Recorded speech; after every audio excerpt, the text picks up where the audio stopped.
So let's open that discussion up. What do you make of this latest setback with the inquiry? Send us your views via WhatsApp. The number, of course, is 072 110 5584, or give us a call on 010 594 6010. We speak now to governance expert Professor Zwelinzima Ndevu. We're joined as well by political analyst Mr. Sandile Swana and outer executive director Advocate Stephanie Fick. Guys, a good evening to you. Thank you so much for joining us. I don't know if anyone was anticipating that, this is how we would see today play out. This announcement that the 1st of September is not, in fact, going to see the commencement of the Madlanga Commission. Advocate Fick, I'm going to let you go first. Delays due to procurement challenges and IT challenges as well. I mean, initial reaction upon finding out. I think it's sad. I think everybody was looking forward to this commission because it's serious allegations and we need to know what's going on there so that we can fix it. But I think what it also highlighted is that I think that's a systemic problem. I think if you speak to the NPA, what is wrong with our criminal justice system? It is these delays, whether it was intentional or just negligence. It is what we are seeing on a daily basis. Why is our crime stats high? And I agree, although we have this administrative feedback of our crime rate, is that the people on the ground feels the crime rate. And it's because of this systemic problem. And I really think it is high time that we address this. And hopefully something like this happening will also get the people so that we can have political will to change this, is what I want to say. Yeah, well, we're going to dig into some of the issues that came up as we continue with the discussion, of course. But Mr. Swan, I'll let you go next. Just your view from the optics of this, from a political point of view. Some would argue, these are, just logistical issues that really don't mean much. But is there a bigger concern that you see in a commission that is delayed because of procurement and logistical matters like ICT processes? Oh, thank you so much, Naledi. I think it is,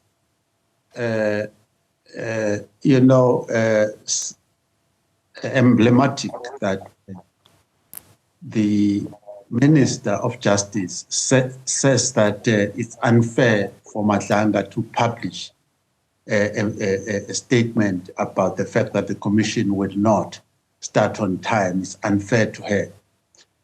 Basically, that statement by the minister signals that she expects other people to be busy accommodating her incompetence and the long-term incompetence, lack of punctuality of this government. So this, before we even go to whether they are sabotaging the process or not, it's unfortunate that we have to assume that every process of the state is attended by incompetence, lack of punctuality, inaccuracy, and so on and so forth.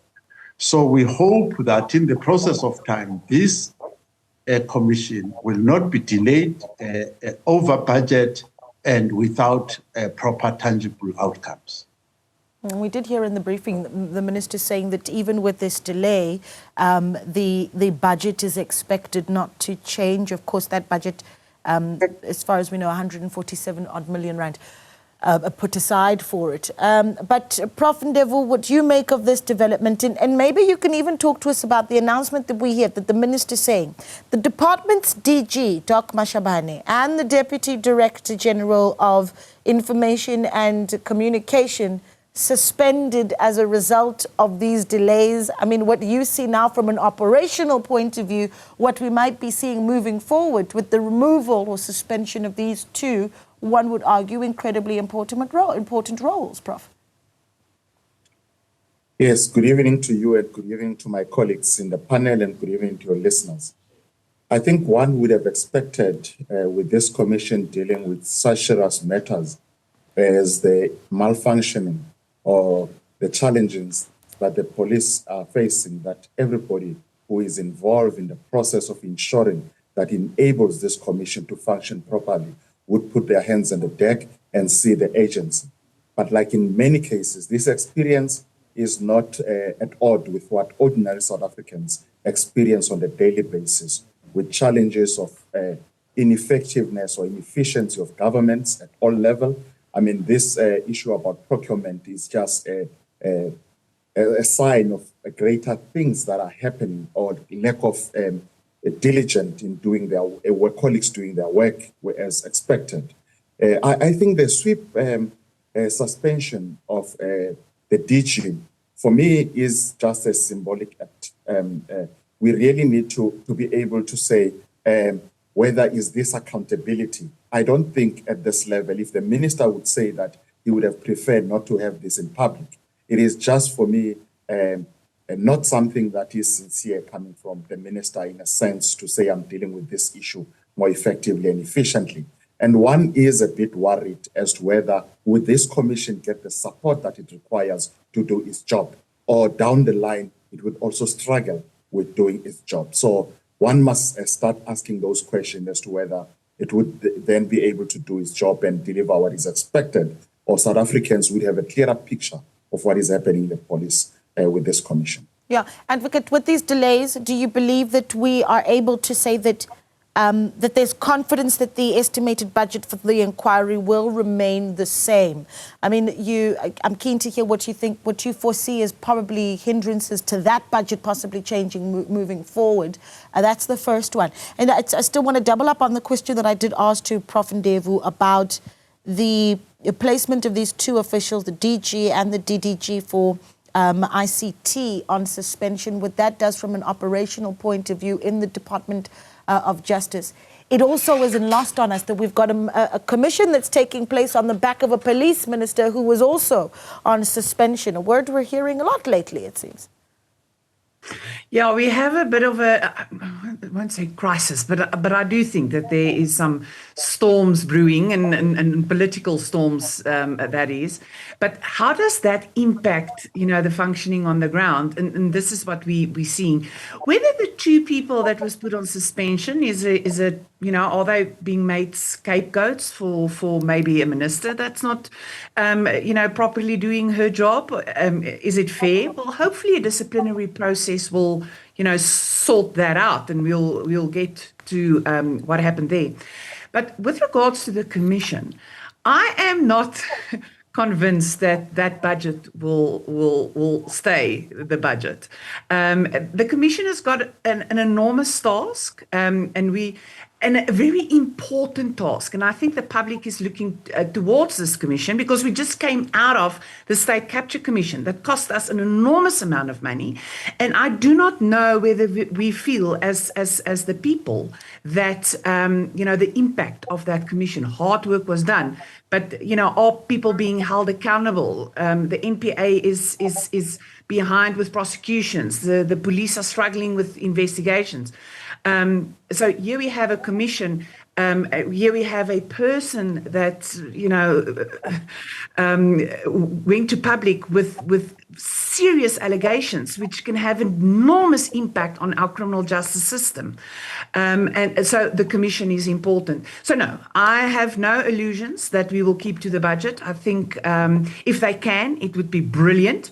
But I don't think so. What I do hope is that for once that we will see some action, after this commission, and hopefully they can start soon. It sounds to me like the judge is ready and raring to go, and it is sad, like I said, that they are held back by something like procurement issues. But that is. Again, I want to say that is sort of what we see, what is wrong, is that the political arm can tell the administrative arm, what to do, and can hold back budget, and everybody is just, the judge can do his job, but he can't do it if he can't get money from a different department, which is why we are in this mess. Yeah.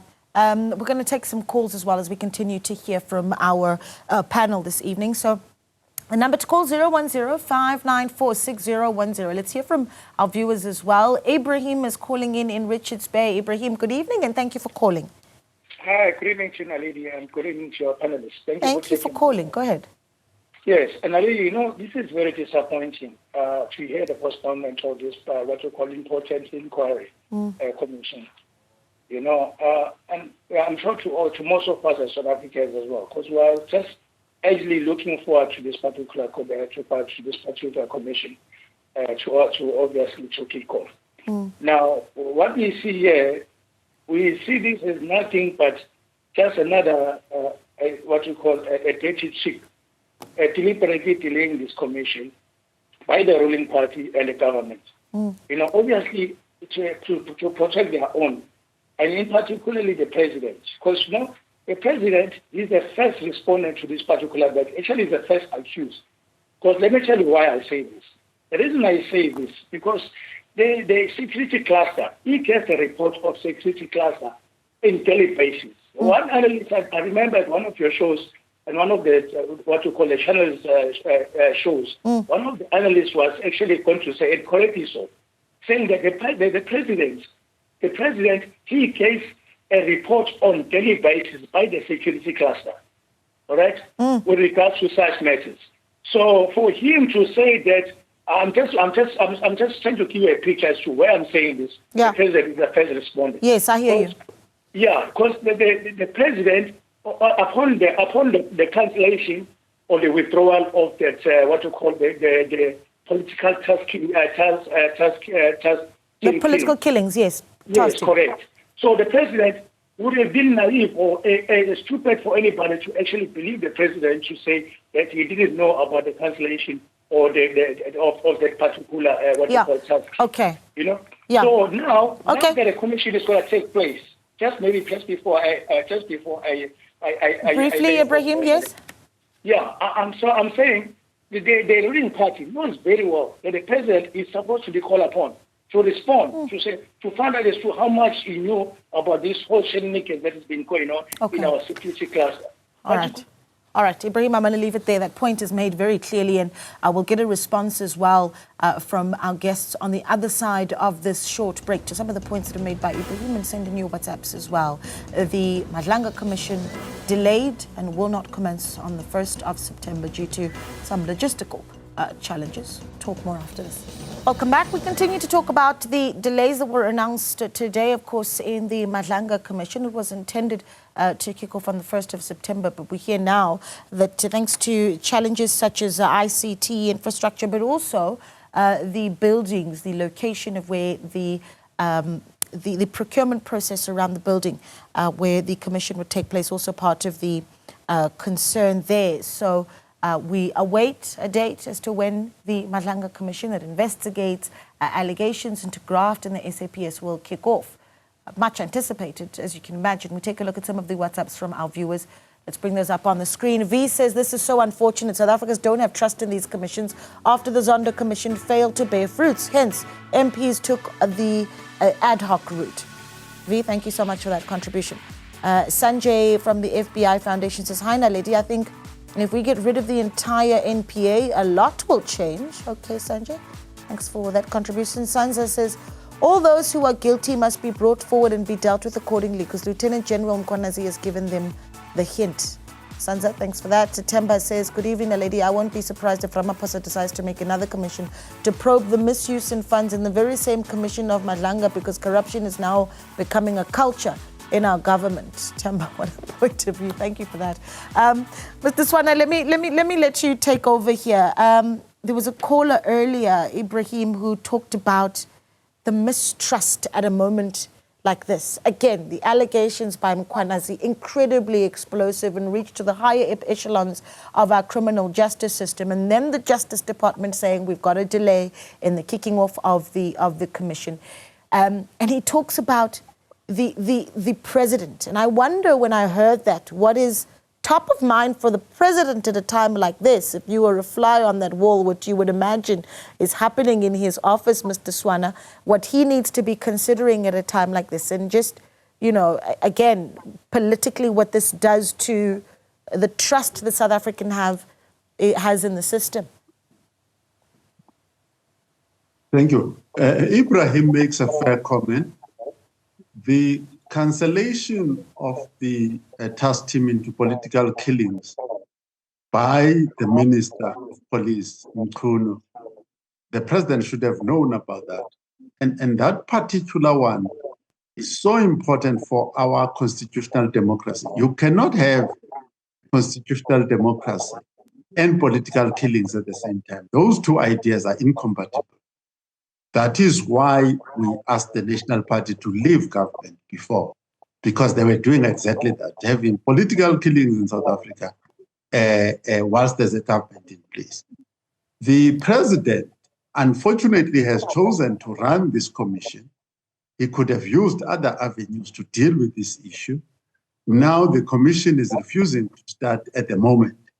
And Madlanga, by publishing the statement that he has published, has basically distanced himself from these delays. These delays are not due to any incompetence or negligence on the part of Madlanga. These are now falling on the executive.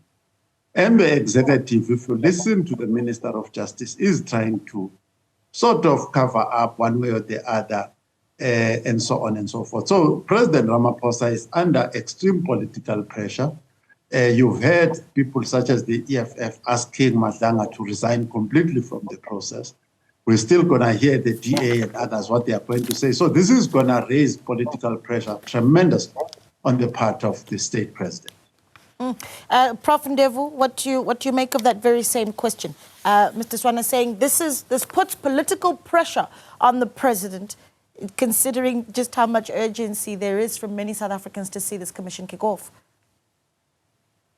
I think this reaffirms the fact that public office is about public trust. It's about ordinary citizens trusting those that they've put in public office. And when that trust is eroded, then people start to think that there is no accountability. People do as they please. It is even worse when government institutions, the executive in government, is not able to give clear responses on what has happened or what ought to be happening when that should be happening. If you think, talking about the issue around the disbandment of the political killing task team, a decision of that nature would not be taken without cabinet being made aware. So at some stage, either through a memorandum to cabinet or something of that sort, to make it aware that this decision has been taken. So it should not be something new to people who sit in the executive. It should be something that they are aware of. So as ordinary members of society, when they ask questions about what exactly are we wanting to look at in terms of this commission of inquiry, because though some of the things that Mr. Mkonazi has raised ought to be known by those that are in authority. Then it talks about that erosion of public trust, where people no longer trust public institutions or those who are occupying public office. And that is a big challenge in terms of how democratic institutions would then function, because that would impact on the relationship between citizens and these public institutions, which would impact on the democratic system. I think it's a dangerous path. It's a path that we should avoid at all costs. Commissions of inquiries, I think we have had many commissions of inquiries. Earlier on, you asked whether the budget would be kept as it is. We don't know. We are hoping that it would be. But past experiences are telling us that this might not be the case, because we have seen with a number of commissions that budgets have escalated. Time frames that were reasonable at the initiation stage have gone beyond that particular time frame. Outcomes of those commissions' reports are not implemented. They're actually lying in shelves collecting dust. And one is asking as to whether in that issue of accountability, whether is this the right route to take when you want to hold people accountable? I think there are many questions to be asked around that, looking at past experiences. Yeah, interesting. Let's take some calls. Eunice is in Ladysmith. Eunice, good evening. Thank you for calling. Good evening. Yes, Eunice, thank you for calling us. Go ahead. Yes, you see, the people of our country have lost faith in the president and all the ministers at the same time. The Judicial Commission is just a waste of time and waste of money. I think the money could be put into better use. Okay. All right, straight to the point, Eunice. Thank you so much for that. Eunice says, waste of time, waste of money, that money could go to better use. Advocate Fick, let me bring you in. So at the same time, you've got another conversation that's played out over the past week, and that is the work of the ad hoc committee that also looks at Mkwanazi's allegations. Last week, you had a marathon session in Parliament looking at just, I think it was 9 hours long, where members of Parliament deliberated as to what the terms of reference of that ad hoc committee needs to look like. I don't know if you saw that as a bottleneck, right? And if this is a trend of bottlenecks looking into allegations that are incredibly big, and if you think those are intentional bottlenecks in your view? Yeah, I think some of it is intentional. Remember, Parliament is you deal with, although they're supposed to be public officials and representatives, it is about politics, and to what extent does politics play a role in all of this? And I do think that what we are seeing is a little bit of pulling the strings and what is suitable to which political party. We are going into local elections next year, which is important, and I think the ruling party is feeling the heat. So, does this help them will a ad hoc committee looking at these allegations help them, or would they want to slow it down? I just think that, I don't know what's going on in everybody's heads. And as civil society, I think what I can say is this is what makes us fed up with everything. What's happening in Parliament, what's happening with this commission, is that all of this is good ideas, but we've failed in implementation, and we've failed to a large degree, the people of South Africa. We need to investigate serious allegations in KwaZulu-Natal. We can't get this off the ground. But daily, people are struggling. Our crime rate is through the roof. When are we fixing, for example, our law enforcement? When are we getting back to crime prevention and all of that in order to make South Africa safer for South Africans? So my question to those representatives in Parliament would be, why are you here? Are you there to speak on behalf of South Africans, or are you there to speak on behalf of a political party? Because at some point we need to realize that if you are in Parliament, you are chosen, and you need to do this on behalf of South Africa. Now, whether the Commission or whether Parliament is getting to the answers first, hopefully we can get to the answers and that people are held accountable. Because talking about trust, I do not know if there's any trust left in South Africa when it comes to our public officials. Yeah, this issue of the timing. We are just months away from going into the year 2026, which will see a heated race for local government elections. But let's take another call. Loiso's in King Williamstown. Loiso, good evening. Good evening, madam. Thanks for taking my call. Thank you for calling. Go ahead. I'm just going to be very short, madam. Go ahead, sir. I want to comment about this judicial and the delay.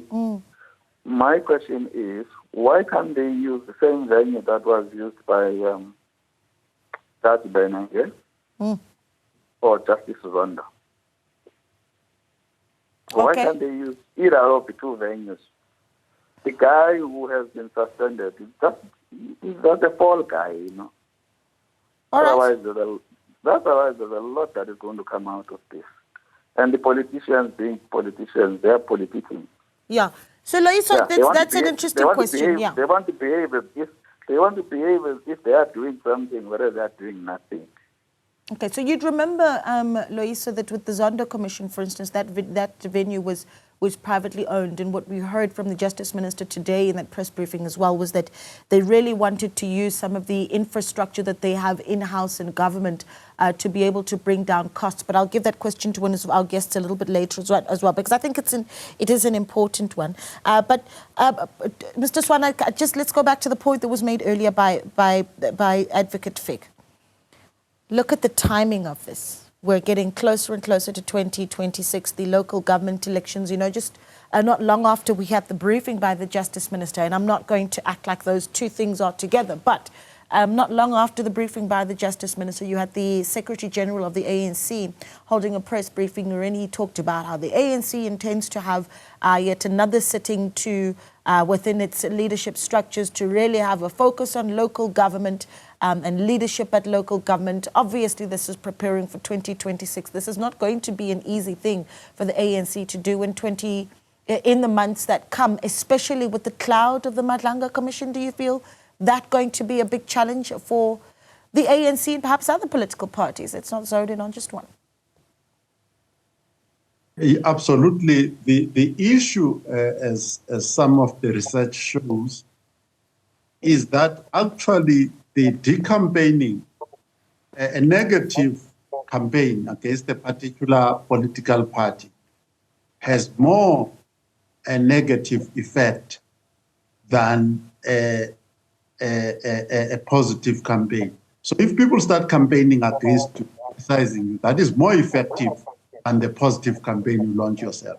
So this scandal, let's call it this scandal that Mkhwanazi has opened up, is actually a negative campaign by itself against the African National Congress already. Number two, the history of the African National Congress since 2009 is that they've never been able to stop losing votes. The leadership, every NEC that is elected, has never improved the electoral performance of the ANC since that time. I do not expect them to be able to do better in the coming elections than the previous one. Anything that Mbalula says on the radio or TV or anywhere where he says it is not going to change the fact that the actions that they've already taken are a negative campaign by themselves. And this commission is a further negative campaign by itself. Prof. Ndevu, I'm going to throw two things at you, and apologies for that. The first one, of course, being the issue raised by Loyiso around the venue, why that is so important. The minister spending quite a bit of time talking about that. And then today also we saw the suspended Deputy National Police Commissioner, Shadrack Sibiya, coming out of the courtroom there wanting to challenge his suspension. And one of the things that he's talked about is that he wants the opportunity to respond to the allegations made by Mkhwanazi. I don't know what you make of Shadrack Sibiya essentially saying, I haven't been given an opportunity to give my side of the story. I think the issue with the venue, and as your listener or you correctly said, it has to do with the cost. The previous venue that the listener talked about were private venues, and the state had to rent those venues. In trying to combat the high cost of hiring venues, the state is looking at using venues within their own consortium of properties. That might, of course, look at the centrality of the venue, accessibility for witnesses, and those that are going to be working at the venue. So I think there are a number of things that needs to be in place. So in a nutshell, it is an administrative issue.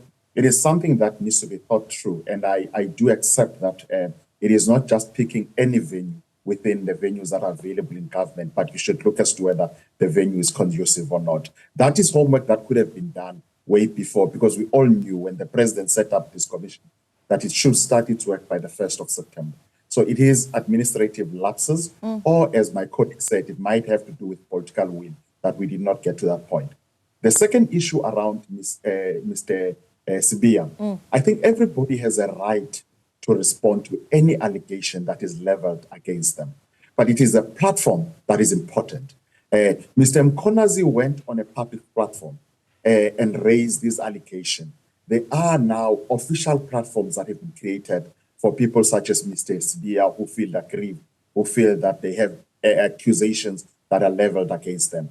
And he is also ventilating that in a court of law to try to be reinstated because he thinks that he has been unfairly suspended. Those are correct processes that one needs to follow. We should avoid a situation where people go to the media and make unsubstantiated allegations, and those that are accused do not get an opportunity to be able to raise their side of the story. In any democratic dispensation or in any fair process, both sides of the story must be heard, but it must be in a process that is conducive. It must be a process that is legally going to have the right ramifications. So I think my advice to him would be wait for the commission to be able to ventilate whatever issues would be channeled to you as accusation, because I do think that the commission would definitely invite him to be part of that process. Yeah. I need to take a short break. When we come back, please do, if you will, the three of you as our panelists, think about the recommendations. And I actually am going to ask very pointed ones, right, and say who needs to pull up their socks and quickly so that we can get this commission up and running.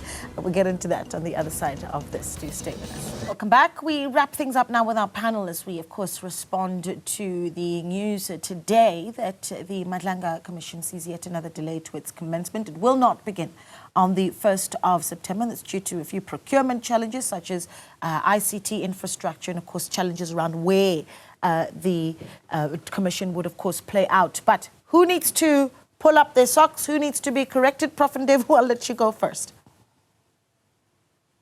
Any government, any government that does not have a functioning administration is likely to fail. So I do think that whether there is political will or not, if we have an administrative wing that is functional, that is effective and efficient, we would not see many of these delays. So I think I put the responsibility squarely on the administrators to ensure that they create an enabling environment, including political office bearers, for this commission to do its work fairly, to do its work efficiently and effectively within the timelines that are given to them. Yeah. Advocate Fick, lots of moving parts, a DG, a DDG that are now suspended. I mean, talk to me about what else we need to be seeing in terms of accountability and getting us to the place where we see the commission give South Africans the answers they want. So I hope that these people, that the people that was put on suspension, that process will follow and that there's a follow through, and that if they are guilty of something, that there will be accountability. But in the meantime, you know what my suggestion would be is there ought to be political will in order to tell this commission, here's a budget, procure your own stuff, everything that you need. You are in charge. Obviously, you need to be held to account for money spent. They have a secretariat. Let them be of assistance and let them get on with what they're supposed to do. I think, again, I want to go right back in the beginning where I said, this is what we see systemic the problem is that, for example, you have a board that is accountable to the minister, but a board under normal circumstances need to, look at good governance, but they can't move without the minister saying, there's so much political interference. And I think maybe it's time we relook at to what extent, the politicians should be involved, and to what extent, the one administration should tell another administration what to do. I really think that give them the go-ahead and let them do what they need to do. Yeah. Okay.